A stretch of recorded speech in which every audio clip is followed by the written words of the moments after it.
ইউসুফ আলাইহিস সালাম ছাড়া বাকি 10 ভাই বাপের সামনে হাজির। যে বলুন দেখি বাবার মনটা তখন কেমন হইছে?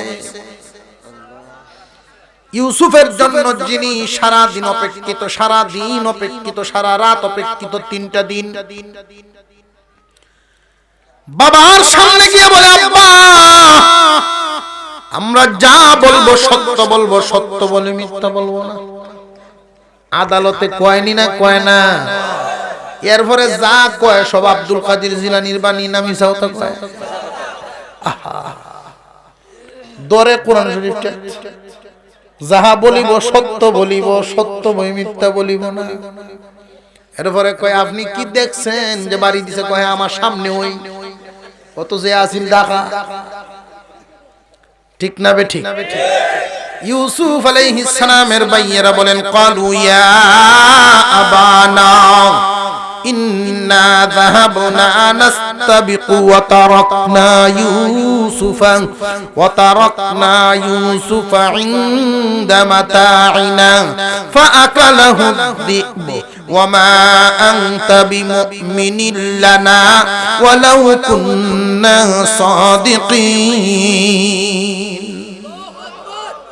ক্বালু তারা বলল, ইয়া আবানা হে আমাদের পিতা, ইন্না যাহাবনা আমরা গিয়েছিলাম, নিশ্চয়ই আমরা গিয়েছিলাম, নাস্তাবিকু দৌড় প্রতিযোগিতায়, ওয়া তারাকনা ইউসুফা ইউসুফকে রেখে গিয়েছিলাম, ইনদা মাতাইনা আমাদের মাল সামানের পাহারাদারির জন্য, ফাআকালাহু যিবু এই সুযোগে বাঘে ইউসুফকে খেয়ে ফেলছে। কি সুন্দর সাজানো ঘটনা রে ভাই! কিভাবে সাজাইছে কথাটা তারা। ওয়ামা আনতা বিমুমিনিন লানা আপনি হয়তো আমাদেরকে বিশ্বাস করবেন না, ওয়ালাউ কুন্না সাদিকিন যদিও আমরা সত্যবাদী। কেতনা বড় বাটপার! যদিও আমরা সত্যবাদী আপনি তো আমরা বিশ্বাস করবেন না। আব্বা বুঝে লাইছি, আমরা কিন্তু সত্যবাদী গো বাবা। এই যে দেখেন প্রমাণ লই আইছি, যে কি এর প্রমাণ? ওয়াজাউ আলা কামিসিহি বিদামিন কাযিব মিথ্যা রক্ত মাখায়া যে জামাটা খুলে রাখছিল মনে আছে?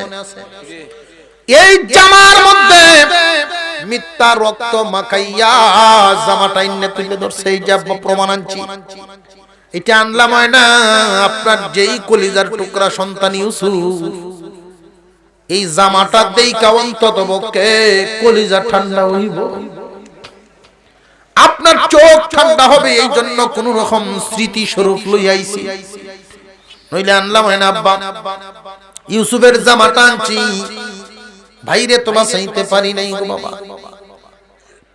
আগে একখান কথা বলছিলাম মনে আসেনি?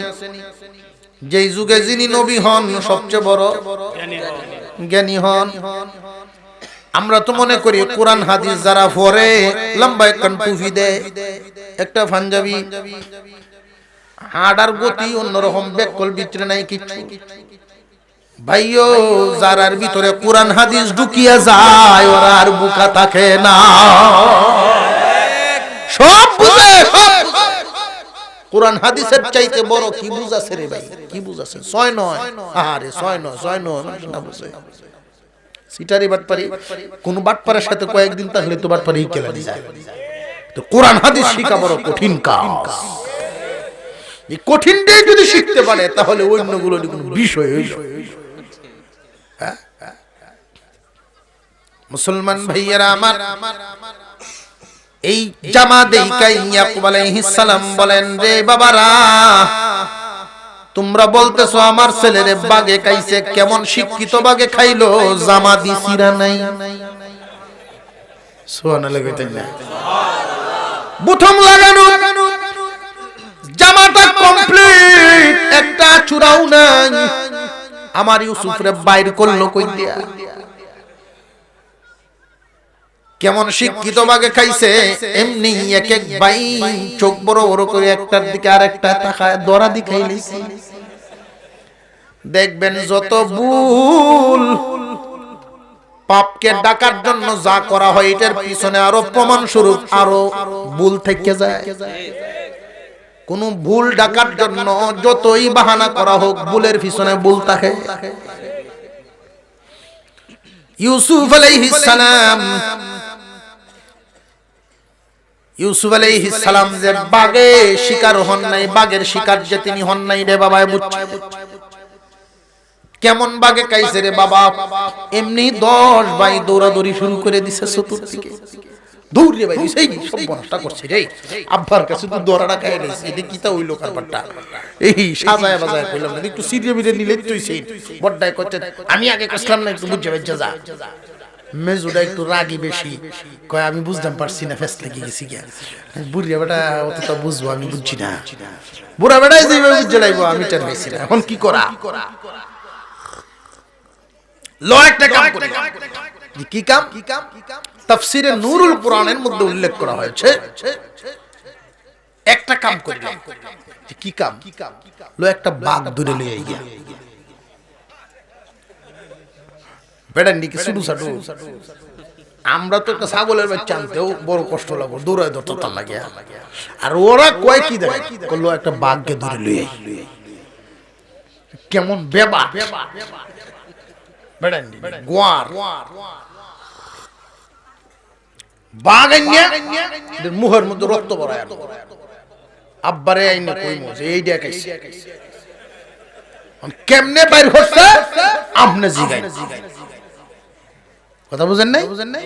নইলে তো আমরা তো ফেস লাগাইয়া দিছি, আমরা তো দরা রাখাই আছি। কেমন শিক্ষিত বাগে খাইলো, এটা সিরা নাই, না সিরে বাইর হলো কেমনে, না সিরে যে কেমনে বাইর করলো, এই জবাব আমরা দেওয়ার থেকে বাঘের তো লোক একটা বাঘ ধরে লিয়ে গিয়া 10 ভাই মিলে গেছে বন্ধু, এই বনের ভিতরে গিয়া একটা ধরে লইছে। বাঘ একটা ধরিয়া, বাঘ যে সুত্ত চাইতাছে, সুত্ত হইতো এক ভাই এক দরাজে দিছে, ছুটার কোনো দাও নাই, ধরে লই যায় ধরিস না। তার সিস্টেম তো জানা আছে, হাতিকে যদি 3 আঙ্গুল বেড়ানে নিয়ন্ত্রণ করতে পারে, বাঘ নিয়ন্ত্রণ করার সিস্টেম এর জানা আছে। যার সাথে যে তাকে সবকিছু কলা কৌশল বুঝে, ঠিক না ঠিক? বড় বড় সাপের লেজের মধ্যে থাপাতে ধরে লাই, দেখছেন তো? আমরা সামনে যদি এই এতগুলি মানুষ যে বইছি, এই দিক দিয়ে যদি একালিকে সুবি দেয় হটায়, পরে আর তফসির থাকবে না, হুজুর মজার ঘটনা লই আপনি থাকবে না, আমরা গেলাম সব বাঘ ধরে লইছি।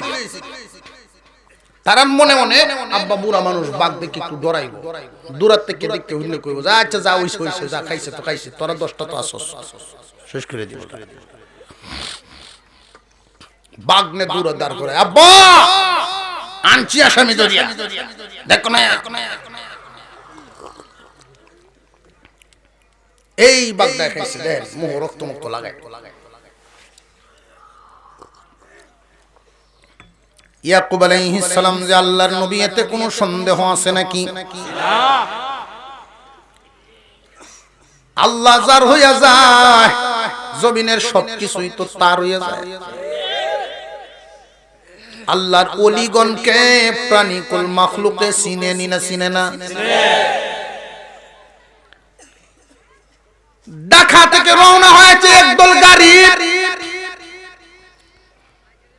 পার্বত্য চট্টগ্রামের দিকে রাঙ্গামাটি এলাকায় কিছু জায়গায় লেখা আছে বন্য প্রাণীর থেকে সাবধান। ওই পার্বত্য চট্টগ্রামে মাঝে মাঝে পাহাড়ি প্রাণীরা আইসা জঙ্গল থেকে নাইমা আর রোডের মধ্যে আইসা পড়ে, গাড়ির উপরে হামলা করে বসে। মাঝে মাঝে সাইনবোর্ড লেখা আছে বন্য প্রাণীর থেকে সাবধান। আল্লাহর একজন ওলি বুজুর্গ মানুষ প্রাইভেট কারের পিছনে বসা আছেন। উনি বৈশা বৈশা জিজ্ঞাসা করেন, কিরে ড্রাইভার, সামনে এত জ্যাম কেন? বাস ট্রাক সামনে দাঁড়ানো, সামনে যাও না কেন? হুজুর, বনের বড় বড় হাতিরা রাস্তায় নেমে খেলাধুলা করা শুরু করছে, এদের সামনে তো কোনো বাস ট্রাক যাবে না ভয়ে, বিশাল বিশাল হাতি। হুজুর বলেন, আমার গাড়িটা নিয়ে সামনে যাও, একটা প্রাইভেট কার। হুজুর কি বলেন আপনি, যে বুঝবা না, যাও। প্রাইভেট কারটা নিয়ে সামনে যাওয়া হলো। হাতিগুলোর কাছাকাছি হুজুর বলেন বাম সাইডের গ্লাসটা একটু নামায় দাও। হুজুরের বাম হাতটা এভাবে বাইর করে দিয়েছে, বাম হাতটা বাইর করছেন। এই হাতিগুলো দেইকা সব লাইন ধরে ফেলছে। আল্লাহু আকবার বলেন। লাইন ধরে ফেলছে। এই হাতিগুলো আইসা আইসা হুজুরের বাম হাতে একটা করে চুমা দেয়, জঙ্গলের ভিতরে চলে যায়। আল্লাহর ওলিদেরকে যদি চিনেন, নবীগণকে চিনবেন না চিনবেন? আল্লাহু আকবার। নবীর মর্যাদা তো অনেক। আল্লাহর নবী ইয়াকুব আলাইহিস সালাম চোখের পানি ছাড়তেছেন আর কান্দেন, সামনের দিকে আগাইতেছেন। ছেলেরা বলে আব্বা আপনি বুড়া মানুষ, বাঘের কাছাকাছি কেন যাইতেছেন? আপনারে তো থাবা তুবা মারবে। কিন্তু ছেলেদের তো আন্দাজ নাই। এটাই তো অনেক ভুল। অনেক আলেম ওলামাদের সন্তানেরা এই ভুলটা করে থাকে। আলেমগণের সন্তান অনেক সময় আলেম হতে পারে না। কেন জানেননি? তার কারণ হলো একটা, বাবাকে শুধু বাবাই মনে করে, বাবাকে আলেম হিসেবে সম্মান দেয় না। আলেমদের সন্তানাদির উচিত হবে, আলেমের আত্মীয় স্বজন বলেন, পরিবারের লোকেরা বলেন, আলেমের ভাই যদি হন, ভাই হিসাবে সম্মান একটা, আলেম হিসাবে সম্মান আরেকটা।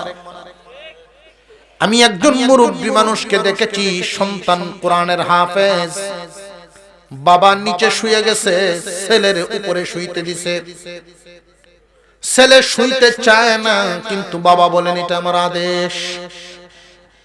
এখন তো ছেলে বিপদে পড়ছে, উপরেই শুইছে। আমি জিগাইলাম, চাচা জান আপনি এই কাজটা কেন করলেন? কয় বাবা রে, তার ভিতরে আল্লাহ কোরআন দিছে। ছেলে হিসাবে আদর করি ঠিক, কিন্তু হাফেজ হিসাবে তারে আমি সম্মান করি। নিজের পেটের সন্তান, নিজের বড়জাত সন্তান। এই জন্য বাবা যদি আলেম হন, বড় ভাই যদি আলেম হন, তাহলে বাবা হিসাবে এক সম্মান, আলেম হিসাবে আরেক সম্মান। ইয়াকুব নবীর ছেলেরা বলতেছে আব্বা এদিকে কেন আসতেছেন? বাগে তো কোনো থাবা তুবা মারবে। তারা তো এটা বাবার নজরে বলতেছে, কিন্তু উনি যে নবী এই আন্দাজ তো এদের ভিতরে খবরই নেই। কারণ এই সম্মান, এই ইজ্জত যদি থাকতো, তাহলে কোন নবীর সাথে দান্দাবাজি করে নাকি কেউ? আল্লাহর নবীর সাথে কি চল চাতুরি করে ফেলছে, কলিজার টুকরা সন্তানকে নিয়ে লুকায়া ফেলছে। বাবা এদিকে আইসেন না, বাগে থাবা মারবো। কিন্তু উনি বাবা তো শুধু বাবা নন, আল্লাহর একজন পয়গম্বর। আস্তে আস্তে আস্তে আস্তে বাগের সামনে এসে দাঁড়ায় গেছেন, বাগের মাথার উপরে হাতটা রেখে দিছেন।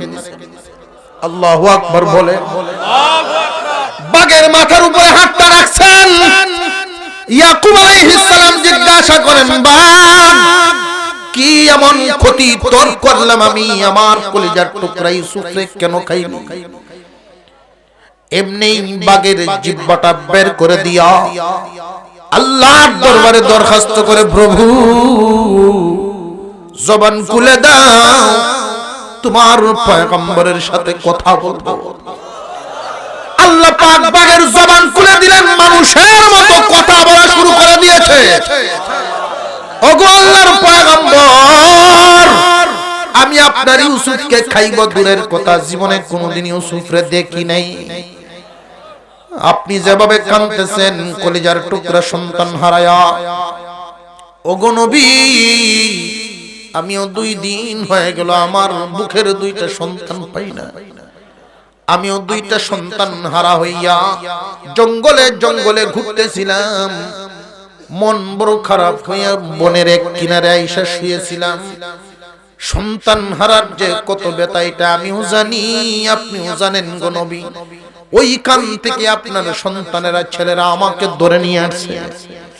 আমি আপনার ইউসুফকে খাইব দূরের কথা, জীবনে কোনদিন দেখিও নাই। এমনি ছেলেরা তো অবাক হয়ে গেছে। বাবার সামনে মানুষের মতো বাগে কথা বলে, ইয়াকুব আলাইহিস সালাম বলেন তোমার উপরে কোনো দাবি নাই, যাও তুমি তোমার জঙ্গলে চলে যাও। এমনি ছেলেদের উদ্দেশ্য বলা শুরু করে দিলেন, ক্বালা বাল সাওয়ালাত লাকুম আনফুসুকুম আমরা, এটা তোমাদের মনে মনে বানানো কল্পনা সাজায় আমারে শুনাইছো। আমারে তোমরা বোকা বুঝাও, আমি বুঝি না। আমার ইউসুফ রে কি করছস তোরা? বাগে যে খাই নাই এটা তো নিশ্চিত, তবে জানি না কি করছো। এই মুহূর্তে আমি কার দরবারে বিচার দিব?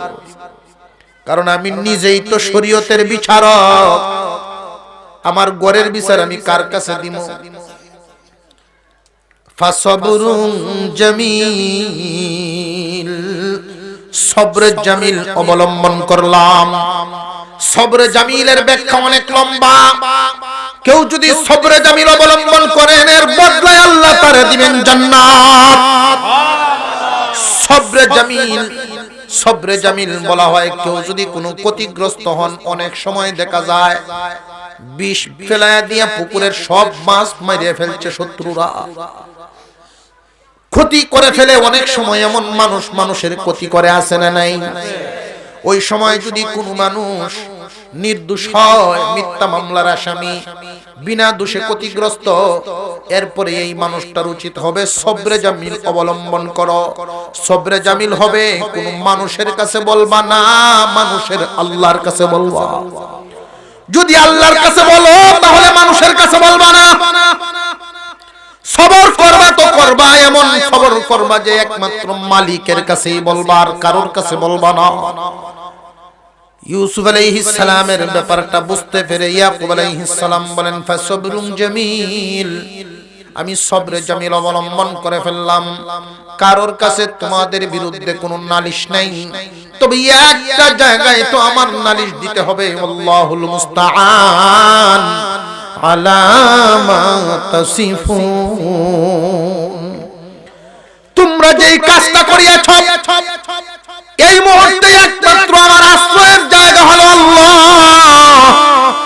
আল্লাহ ছাড়া আমার কোনো আশ্রয়ের জায়গা নাই। কারণ আমি তো জানি না আমার ইউসুফ কোথায়, আমি জানি না। আর তোমরা রে কি সাজা দিব, তোমরা রে তো আমি ধরতে পারতেছি না। কি অপরাধ করছো না করছো তো আমিও জানি না। সুতরাং এই পরিস্থিতিতে আমি আল্লাহর আশ্রয় নেওয়া ছাড়া গতি দেখি না। আমি আমার আল্লাহর উপরে ভরসা করলাম, সবরে জামিল অবলম্বন করলাম। আল্লাহ ডাক দিয়ে বলেন জিবরাইল, ইয়াকুব তো আমার আশ্রয় লয়ে লাইছে, ইয়াকুব তো আমার দায়িত্ব দিয়ে দিছে, এখন কি করার রে জিবরাইল? এখন তো ইউসুফ রে আর কুয়ার ভিতরে রাখা যায় না, তারে উঠানোর ব্যবস্থা কর। আমার দায়িত্ব দিছে, এখন তো আমারই করতে হবে। বলেন না আল্লাহু আকবার। আল্লাহ পাক উঠায় ফেলছেন। কুয়ার ভিতর থেকে উঠাইছেন একদল পথিক ব্যবসায়ী মানুষ। তারা মিশরে সিরিয়ায় আসছিলেন মাল বিক্রি করিয়া। তারা আবার মালামাল কেনাকাটা শেষ করিয়া এই মাল নিয়ে মিশরে বেচবেন। ওই দিক দিয়া যান, ওই কুয়ার কাছে আইসা তারা তাবু গাড়ছে। তাবু গাড়িয়া কুয়ার থেকে পানি উঠাইতে গিয়া ওই কাফেলার সর্দার, তার নাম ছিল মালিক ইবনে দার। লম্বা করলাম না, খুব ছোটখাটো করে বললাম। এই মালিক ইবনে জার আইসা যখন বালতি ফেলছে, ওয়াজাআত সাইয়ারাতুন ফাআরসালু ওয়ারিদাহুম ফাআদলা দালওয়া, বালতি দালবুন, এই বালতিটা যখন ফেলাইলো, আল্লাহ বলেন জিবরাইল বালতি আসতেছে, এর ভিতরে ঢুকায় দাও। মালিক ইবনে জারের বালতি পড়ছে, জিবরাইল দইরে ইউসুফরে উঠায়া দিছে, গোরান দিছে, উঠে গেছে। এবার টান শুরু হইছে, এত ওজন লাগে। মালিক ইবনে জার কয় এক বালতি পানি তো এত ওজন না, এটা তো 6 বালতির সমান মনে হইতেছে। উনি নিচের দিকে তাকাইছে, তাকায়া দেখে অন্ধকার কুয়া পূর্ণিমার চাঁদের মতো আলোকিত হয়ে গেছে।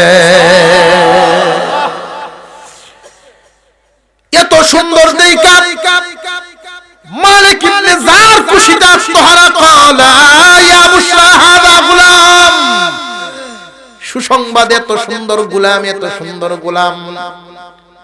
গোলাম রে উঠাইছে, ওয়াসাররুহু বিদআ, লুকায় লাইছে, লুকায় লাইছে, ওর দপ্তরে গুদিয়ালছে, কেউ যেন না দেখে। সিরিয়ার থেকে মাল নিয়ে মিশরে বেচছে, কিছু লাভ করমু, এই গোলামটাও বেচছে, আরো কিছু লাভ করমু। কিন্তু 10 ভাই তারা যে আসছে, 10 ভাই আইসা মাঝে মাঝে খবর রাখে, কেউ নি তুলে। এই ইউসুফ যদি বাড়ি যাইতো পারে, উপায় নাই। বাবার কাছে গিয়া যদি বলে এই কারবার করছে, তাহলে তো আঙ্গুল কাটার সাজা আছে না নাই, সরের সাজা আছে না নাই, এক একটা কাজের এক একটা সাজা। বাপে তো জানে না ইউসুফরে তারা কি করছে, সাজা কেমনে দিব। কিন্তু ইউসুফ যদি জায়গা, তাহলে তো আমরার কাজও হইল না, আর বাবায় বাড়ি ছাড়া করবো, উপায় নাই। কুয়ার ভিতরে যে সুফিদে দেখে ইউসুফ নাই, কই কামছে দেখ তুলছে কেলা, দেখ তাড়াতাড়ি দেখ। গিয়া ভাইছে কাফেলা, এই বেড়াইন তোরার বাড়ি কই? কামরার বাড়ি মিশর। বেড়াইন কি তাই হকটা মিশর, সুরি হটতে আইছস দেশ। কুদান খায়া কোন আমরা ব্যবসায়ী মানুষ, ব্যবসায়ী আমরা গোলাম কই? আপনারা গোলাম, আমরা কি কইতাম? আমাদের এক গোলাম শাস্তি দেওয়ার জন্য কুয়ার ভিতরে ফেলায় রাখছি, ও দুষ্টমি করে শাস্তি দিতাম, কুয়াত ফেলায় রাখছি, তোরা তুলছস, বের কর তাড়াতাড়ি। এমনি ফর্দা তোলা দিয়ে বের করছে এই যে গোলাম। ইউসুফ আলাইহিস সালাম কথা বলেন না, তিনি চুপ। কারণ বাইদের যে রূপ এবং দৃশ্য শুধু চোখে ভাসতেছে, উনি মনে মনে ভাবতেছেন ওরা গোলাম বানায় আমারে বিক্রি করে ফেলতেছে, ওদের হাতে গিয়ে আবার পুনরায় জীবন হারাইবার চাইতে গোলাম হয়ে বিক্রি হয়ে চলে যায়। ইউসুফ আলাইহিস সালাম মনের দুঃখে জবান বন্ধ রাখছেন। তারা বলতেছে এই গোলামরে আমরা সাজা দেওয়ার জন্য কুয়ার ভিতরে ফেলছিলাম। মালিক ইবনে যার বলে, তোমরা আসলেই নিষ্ঠুর, তোমাদের দয়া মায়া বলতে কিছুই নাই। এমন সুন্দর কোন গোলামকে কি এভাবে কেউ সাজা দেয় নাকি? এমন সুন্দর গোলামকে কি কেউ এইভাবে সাজা দেয় নাকি? ভাইয়ারা বলে, তোমার যদি এত মায়া লাগে তাহলে কিনে নিয়ে যাও। যে আমি যে কিনবো, দাম না জানি কি পরিমাণ চাও, আমরার কাছে তো পয়সা নাই। কারণ ব্যবসায়ী মানুষ যখন চালান নিয়ে আসে, বাড়া ছাড়ার কিছু তারা হয় না সাথে, জোরে কোন